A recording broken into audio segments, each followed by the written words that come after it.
of Advent, and it was good to sing the song twice, because you can see we're not that traditional of a church, and we've lost some of our hymnody. And some of that also goes, and so does the voice go. I experienced that in my own school in South Africa with the students, that as they sang along, because we didn't have a band or musicians or anything, we sometimes would use CDs, and the clarity of their voices also changed when they didn't have to work so hard at it. So I'm glad you all had to work a little hard at singing today. This is indeed the season of Advent in the liturgical calendar of the year. And Advent really signifies that we are anticipating something to come. We're waiting for something to happen. There are preparations to be made, and we need to get ready and make a way in the same way that a family would make room and get ready if they were having a child and a child was coming into their family. Liturgically, we are waiting for the Messiah and the fulfillment of the promise of the prophet Isaiah that was read for us by George and Andrea. In the waiting, we make ourselves ready just to receive this Christ child, Immanuel, God with us. And as we know, things will never be the same way as a child coming into the world. And the people wanted a Messiah. In the ancient world, there were even other people running around claiming to be the Messiah, or that the person they were following was the Messiah. And in various places in the text of Isaiah, in 40 and in 62, the people are encouraged to prepare the way. Much of what Isaiah says would form a fairly accurate, I think, wish list for us of how we hope things could be in the world, even today. We will have a closer look at Isaiah's list in a moment. I'm reminded of children and their wish list. They write letters to Santa, asking Santa to bring them a desired present. Maybe you did that as a child and wrote a letter to Santa. I love this one that I found. Dear Santa, it's, and then forgot the not, like that's added at the top. It's not necessary to get me a toy, but if you do, I would like a surprise again. I've been somewhat bad, so I understand if you don't get me anything. I love what you got me last year. Thank you. Love. Based on Isaiah's prophecy, I think, too, we have a Christmas wish list for the Christ child to bring. Isaiah says, all I want for Christmas is, all I can hear in my head is what? My two front teeth. Okay, Christmas carols out of the head for a minute. All I want for Christmas is this. Isaiah says, good news to the oppressed. Bind up the brokenhearted. Liberty to the captives, and release the prisoners. Isaiah's Christmas list is a bit dreamy. The expectations, unrealistic, don't you think? It's pretty big, massive list of requests. If we brought this into our own time now, how would we define each of those four really wishes or hopes during this season? Good news to the oppressed?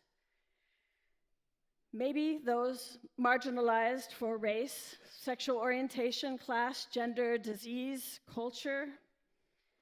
Anyone who's pushed aside or disregarded. Binding up the brokenhearted? Who are the brokenhearted? Maybe those abused, those experiencing grief, mental illness, or despair. Liberty for the captives? Who's captive? Immigrants trying to escape gang violence, the effects of climate change that moves people, devastating foreign policies that have the effect on communities and countries. Captives, maybe those who are trapped in societal norms and expectation, and they can't be their authentic selves. Release prisoners? That sounds political. Who needs to be released? We've had town halls in this very space about prison reform. Oklahoma, of all places, did it. Why can't Arizona? They literally opened the doors. What would be on the top of your Christmas list? Turn to your neighbor and say, "Neighbor, if I could have one thing this year, it would be..."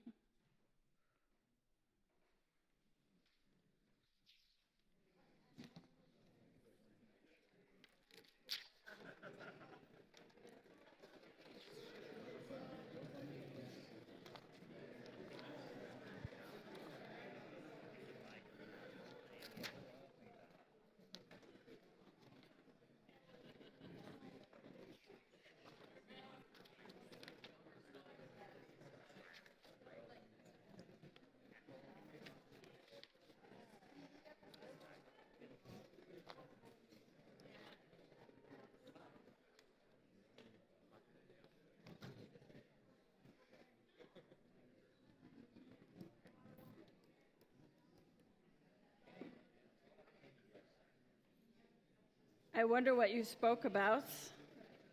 I wonder if you had many things or one thing, or struggled to find a thing, or just shared what Christmas present you want.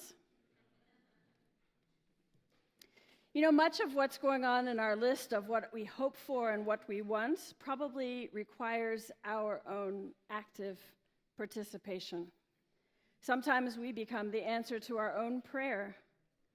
We may need to advocate or to protect. We may need to give some money. We may need to give a helping hand. We may need to speak with our voices. And yes, we all need to pray, pray, and pray.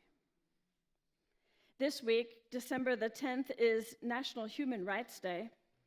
And the day was chosen to honor the UN General Assembly's adoption and proclamation on the 10th of 1948. Isaiah's prophecy also really sounds like a declaration of human rights, a return to some basic rights and civility. That would be pretty welcome these days. And we've lost some civility towards one another, respect, dignity, honor of each other. We've lost our sense of our interconnectedness, our interdependence. Maybe we should go back to the start and the beginning, all of us. How about to kindergarten? Remember Robert Fulcum's book? And this poem was formed from it. All I need to know I learned in kindergarten. Share everything. Play fair. Don't hit people or shoot people. Put things back where you found them. Clean up your own mess. Don't take things that are not yours. Say you're sorry when you hurt somebody. Wash your hands before you eat. Flush. Warm cookies and cold milk are good for you. Live a balanced life. Learn some and think some and draw and paint and sing and dance and play and work every day some. Oh, some of you are going to really like this one. Take a nap every afternoon. When you go out into the world, watch out for traffic. And I love this. Hold hands and stick together. Be aware of wonder. And it goes on to remember some other things, but we'll stop there for today. We are invited to return to a childlike care for others, wonder of the abundant life we've been given. Children are our teachers. Wonder, curiosity, sleds, acceptance, love, forgiveness, kindness. No wonder Jesus said that we should become like children in the kingdom of heaven. Remember Sesame Street? 50 years ago, in the fall of 1969, it was created. Sesame Street has had puppets with HIV and in foster care, had children in wheelchairs, children with autism, and the first children's program to feature someone with Down syndrome. They dealt with topics like parents in jail, addiction and recovery, military families, and even had girls singing about loving their hair. And I'm not talking about my hair. The Sesame Street neighborhood was urban, it was diverse and inclusive of people and animals alike. Sonia Manzano played Maria, who is of Latino descent, and Sesame Street had the first Latinx Muppet, Rosita. Tell me how to get to Sesame Street.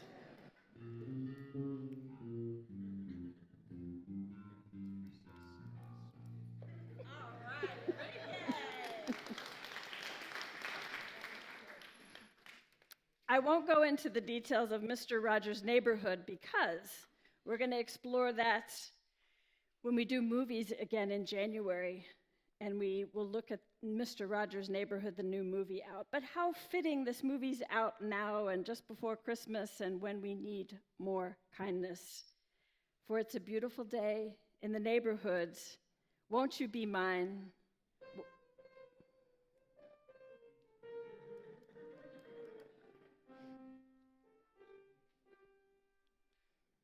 Won't you be my neighbor?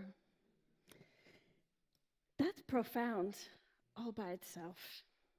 How can we participate in Isaiah's prophecy as we wait for the one promised? How can we make way for Christ to enter? What can we do to prepare ourselves? How can we return to some basic, kind, human, civil ways to interact? Let's create a neighborhood like Sesame Street. Practice kindness like Mr. Rogers. Go back to these basics: respect, dignity, and honor.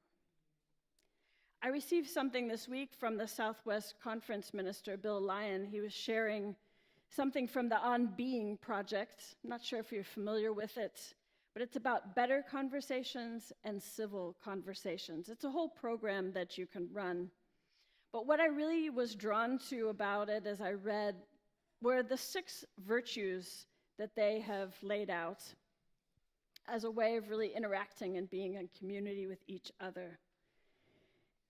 I will not spend a lot of time on each one, and I've got some homework for you to take home at the end.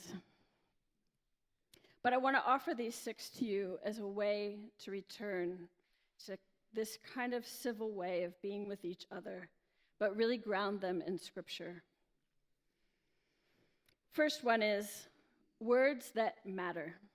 Speak words that matter. Words create a culture. It's why we strive to use inclusive language and ask the other person to choose the words they want to use to describe themselves.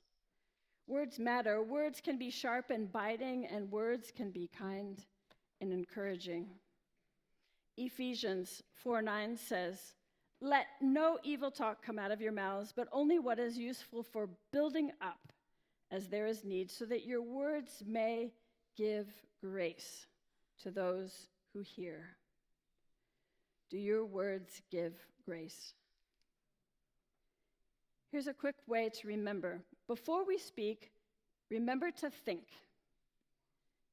Think. Is it true? Is it helpful? Is it inspiring? Is it necessary? Is it kind? That's the first virtue, words that matter. The second one is hospitality. Hospitality is really about acceptance and welcome, an invitation to be in a safe space, a place of good boundaries, a place where you don't have to agree with somebody to be hospitable, but you're invited to the table and your voice matters. Romans 12:13 says, "Contribute to the needs of the saints, extend hospitality to strangers." The third virtue is humility. Humility is a reminder to leave our egos out. because our true self in God can't be offended, so Richard Rohr says. It's a return to childlike wonder, surprise, and curiosity. So instead of attacking another, we would say, "Tell me more," or we would just simply listen and receive without judgment or shame or blame or attack. 1 Peter 3 says, "Finally, all of you have unity of spirit, sympathy, love for one another, a tender heart, and a humble mind." The fourth virtue is patience. Better Conversations describes it this way: patience is a commitment to move through the world as it is, not as we wish it to be. And I love this part of it. A spiritual view of time is a long view of time. Arnie, you remind this often when it comes to history. Seasonal, cyclical, resistant to the illusion of time as a bully, time as a matter of deadlines. Human transformation takes time. Longer than we want, but it takes time. A long, patient view of time will replenish our sense of our capacities and our hope for the world. Ephesians 4, in patience, I beg you to lead a life worthy of the calling to which you have been called, with humility again, gentleness, patience, bearing with one another in love, and making every effort to maintain the unity of the Spirit in the bond of peace. Both humility and patience create unity. The fifth virtue, generous listening. Truly listening to one another. I find this the most challenging living in the United States. Talking on top of each other. One person can't finish a thought, next person jumps in. There's little regard, often in circles and conversations, in a mixed environment of awareness of race and gender. And I need to work on this too. And so I say this lovingly and to myself: if you're white, withdraw. Make space. Invite the input of others. There's an art in listening, and it takes a lot of intention, awareness, and practice. James 1 says, "Let everyone be quick to listen, slow to speak, and slow to anger." And I get that backwards all the time.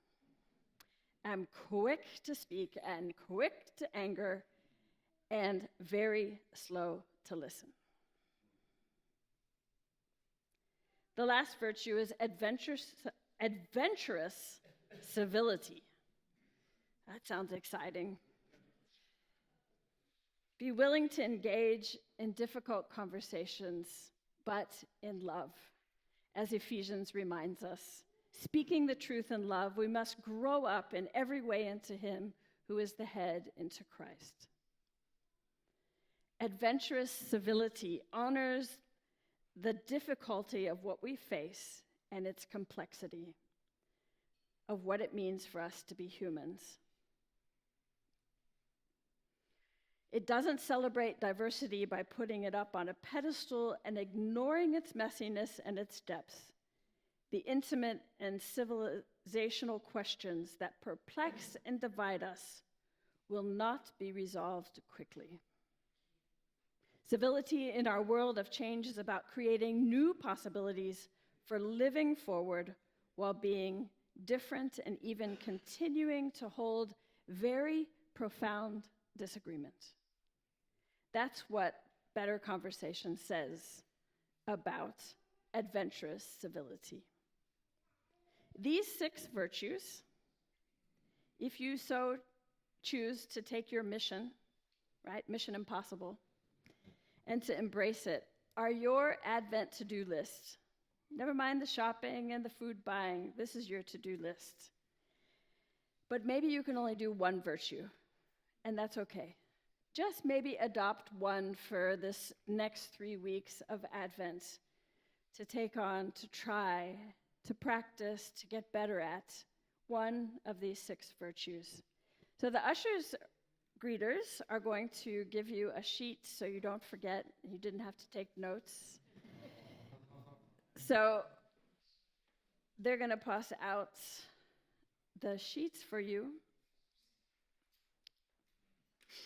On the one side, as you receive it, will be an Advent wish list, or like a Christmas letter, Christmas list, and that's the one of what Isaiah said, the 4 parts, and then it's for you to name, not for me, but for you to say who you think is oppressed, who's brokenhearted, who's captive, who needs to be released from prison, and then to practice praying for each of those areas during these 3 weeks of Advent that are left. And then on the Advent to-do list are the virtues, so you don't have to memorize them, and the scripture readings that went with each of them.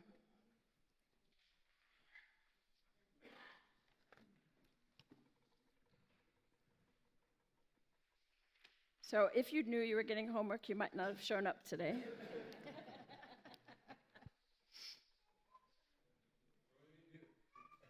When is it due? It's due on Christmas Eve, either at 4 o'clock, or if you need an extension, you can come to the 10 o'clock service.